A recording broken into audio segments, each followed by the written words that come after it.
संत गाडगेबाबा जयंती, जळगाव महापौरांकडून अभिवादन. स्वच्छतेचा संदेश कृतीत आणण्याचे आवाहन. स्वच्छतेचे अग्रदूत आणि थोर समाजसुधारक डेबूजी झिंगराजी जाणोरकर उर्फ संत गाडगेबाबा यांच्या जयंतीनिमित्त आज जळगाव शहरात त्यांना महापालिकेच्या वतीने विनम्र अभिवादन करण्यात आले. यावेळी जळगावच्या महापौरांनी गाडगेबाबांच्या प्रतिमेला पुष्पहार अर्पण केला. केवळ भाषण नको तर कृती हवी. अभिवादन केल्यानंतर पत्रकारांशी बोलताना महापौर म्हणाले की गाडगेबाबांनी आयुष्यभर हातात झाडू घेऊन समाजाला स्वच्छतेचे महत्त्व पटवून दिले.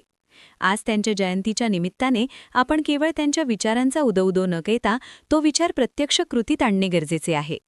शहर स्वच्छ ठेवणे ही केवळ महापालिकेची जबाबदारी नसून ती प्रत्येक नागरिकाचे कर्तव्य आहे. आपण आपले घर आणि परिसर स्वच्छ ठेवला तरच गाडगेबाबांना खरी श्रद्धांजली ठरेल, असे आवाहन महापौरांनी यावेळी केले. उपस्थित अधिकारी आणि कर्मचाऱ्यांनी शहर स्वच्छ ठेवण्याची शपथ घेतली. गाडगेबाबांच्या दशसूत्रीचा प्रसार करण्यावर भर देण्यात आला. प्लास्टिकमुक्त जळगाव आणि कचरामुक्त वॉर्ड मोहिमेत नागरिकांनी सक्रिय सहभागी होण्याचे आवाहन करण्यात आले. याप्रसंगी शहरातील विविध मान्यवर, लोकप्रतिनिधी आणि महापालिका प्रशासनातील अधिकारी मोठ्या संख्येने उपस्थित होते. गोपाला गोपाला देवकीनंदन गोपालाच्या जयघोषाने परिसर दुमदुमून गेला होता.